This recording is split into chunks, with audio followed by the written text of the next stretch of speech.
The Holy Scripture describes the companions of the Prophet with a powerful duality, a testament to their character forged in the fires of faith. Muhammad is the messenger of Allah, and those with him are forceful against the disbelievers, merciful among themselves. Qur'an, Surah Al-Fath 48:29. Have you ever wondered if a person's greatest talent could be dedicated to the wrong cause? What happens when the most brilliant strategic mind of a generation finds himself fighting against the divine truth? Can a sword forged in the flames of disbelief be quenched in the waters of revelation and reforged into an instrument of God? This is the story of a man who was the perfect weapon and the journey he took to find his true master. The time was the early 7th century, in the heart of a proud and martial Arabia. In Mecca, a city built on the foundations of tribal honor and warrior prestige, one name inspired more fear and admiration on the battlefield than any other: Khalid ibn al-Walid. He was not merely a soldier, he was a military genius, a grandmaster of desert warfare. Wealthy, charismatic, and from the noble clan of Makhzum, Khalid was the pinnacle of Meccan society. He was the architect of the Quraysh's military might, the man who single-handedly turned the tide at the Battle of Uhud, delivering the Muslims their only major defeat. He was the unsheathed sword of the Quraysh, their champion, their pride, a seemingly unbreakable pillar of the pagan establishment. He fought with a brilliance that seemed unstoppable, his strategies unfolding like intricate, deadly webs across the battlefield. But amidst his victories and his undisputed status, an unseen shift was occurring. The Treaty of Hudaybiyah, a truce that seemed a political victory for Mecca, had an unexpected consequence. It allowed the message of Islam, once contained, to flow freely across the peninsula. The truth of the new faith began to resonate not in the clash of swords, but in the hearts of men. Khalid, the master strategist, could not ignore this new kind of victory, one that his armies were powerless to stop. The very ground beneath the world he championed was beginning to crumble. And in Medina, the Prophet Muhammad, peace be upon him, had taken notice. He knew that a mind like Khalid's, a force of nature so potent, could not remain in the service of falsehood for long.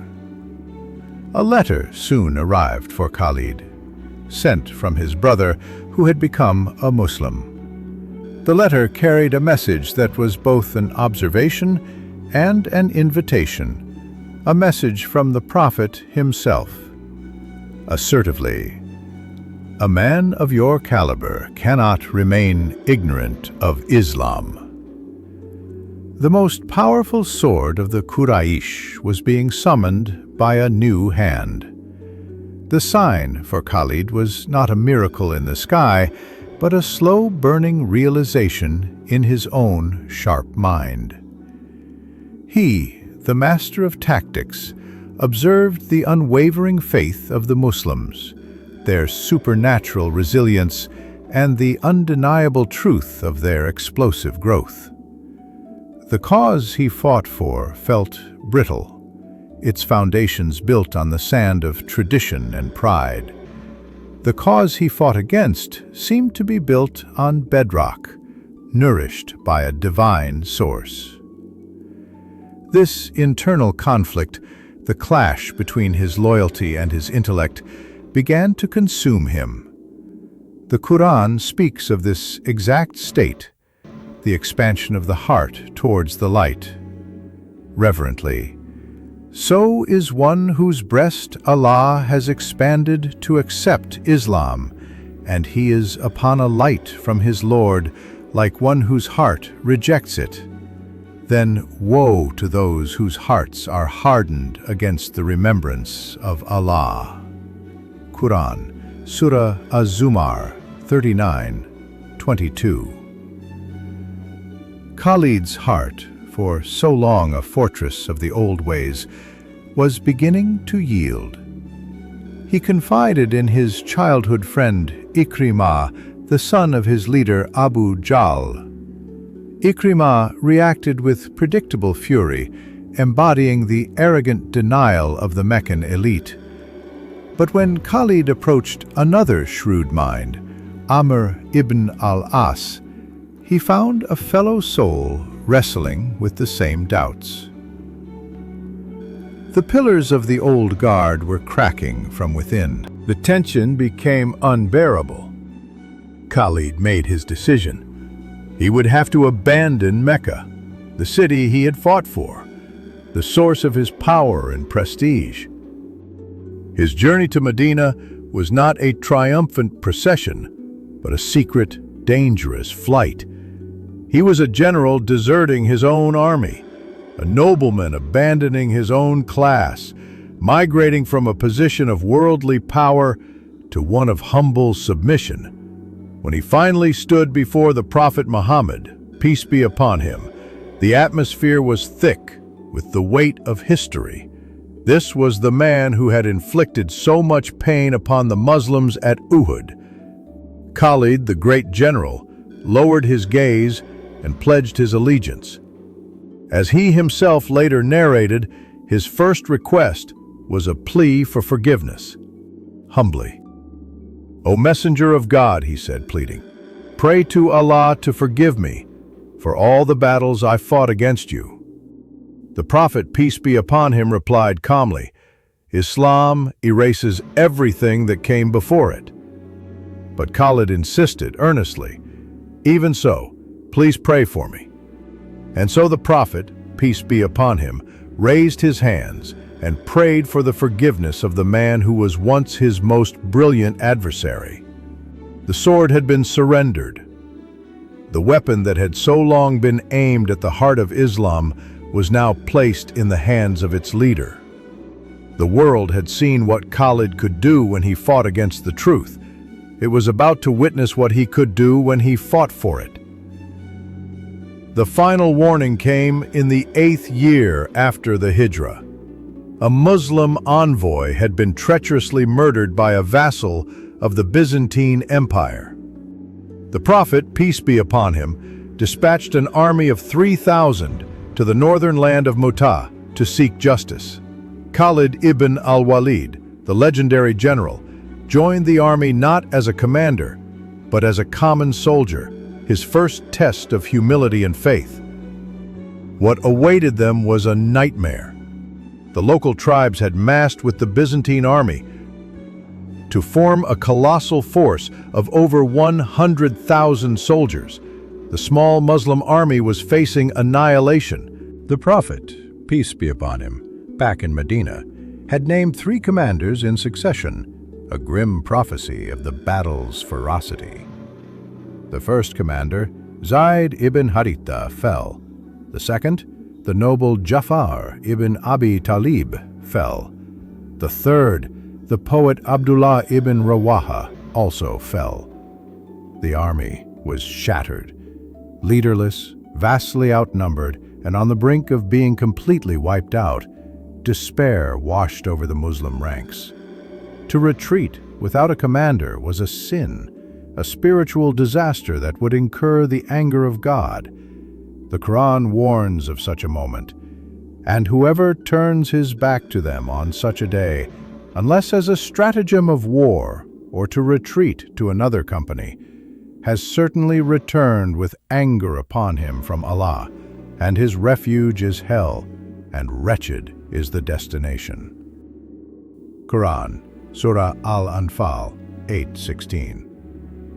In this moment of ultimate crisis, the surviving soldiers knew there was only one man who could save them. They rushed to Khalid, the newcomer, the former enemy, and thrust the battle standard into his hands. He accepted the command, not out of ambition, but out of a desperate need to save the believers. In that moment, his transformation was sealed. He was no longer fighting for the glory of a tribe, but for the preservation of the religion of God. His genius, once a tool of disbelief, was now unleashed as an instrument of faith. The fighting that day was so savage, so relentless, that the very laws of steel and iron seemed to bend to the will of this one man. As the day ended, Khalid had held the line, preventing the army's collapse, but at a staggering cost to his weaponry. The physical consequence of his ferocity became the stuff of legend. He himself narrated the event with stark simplicity. "In the Battle of Mu'tah, 9 swords were broken in my hand, and only a Yemenite broadsword remained in my hand." Narrated by Khalid ibn al-Walid in Sahih al-Bukhari, 4265. Imagine the scene. A single man, fighting with such superhuman force that 8 blades, one after another, shattered from the impact of his blows, leaving him with only his 9th. This was not just a battle. It was a divine forging. Back in Medina, the Prophet, peace be upon him, receiving revelation, narrated the fall of his 3 commanders to the companions, his eyes streaming with tears. Then his face changed. He looked up and declared, "Until a sword from the swords of Allah took the banner, and Allah granted them victory." In that moment, a new name was given. Khalid ibn al-Walid, the sword of Quraysh, was no more. He was now Sayfullah, the sword of God. The story of Khalid is the ultimate lesson in divine destiny. It teaches that God is the master of all assets, and he can repurpose any skill for his cause. Khalid's military genius, his strategic mind, his very essence as a warrior, none of it was erased. It was taken, purified, and elevated. The man who had been the most effective weapon against Islam became its most effective weapon for the truth. This story challenges every one of us. We all possess talents. In our careers, our arts, our ability to lead or communicate, are we using these skills merely for our own worldly advancement, or have we, like Khalid, submitted them to a higher purpose? His journey is a call to convert our own abilities, to offer them in the service of what is right and just. The Qur'an calls us to this kind of striving. You believe in Allah and His Messenger and strive in the cause of Allah with your wealth and your lives. That is best for you if you should know. Qur'an Surah Yusuf 61:11. A sword is just a piece of metal, sharp and useless until a hand wields it. Our talents are just dormant potential until a purpose guides them. Khalid's story forces us to ask, whose hand is guiding your talents? The mercy in this story is profound. God did not destroy his most dangerous enemy. He guided him, forgave him, and honored him. Khalid's journey is a living testament to the verse, "Except for those who repent, believe, and do righteous work.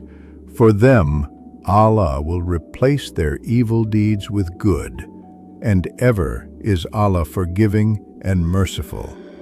Qur'an, Surah Al-Furqan 25:70. His past evil deeds, the battles against the Muslims, were not just forgiven. They were replaced by the good of his future victories. The path to this transformation, however, required humility. The great general had to first become a common soldier. He had to submit his ego before his talent could be truly unleashed. This is the path for us as well. To acknowledge that our skills are a gift from God, and to offer them back to Him before we can see their true potential fulfilled. The title, Sword of God, was not just an honor. It was a perfect description of Khalid's new reality. He was no longer his own man, fighting for his own glory. He was an instrument, a divine weapon of victory wielded by the hand of God. His story ends not with his own legend, but with a question for us all. Thoughtful. Are we content to be a sword gathering dust in a sheath of worldly concerns? Or will we allow ourselves to be unsheathed and wielded in the cause of truth?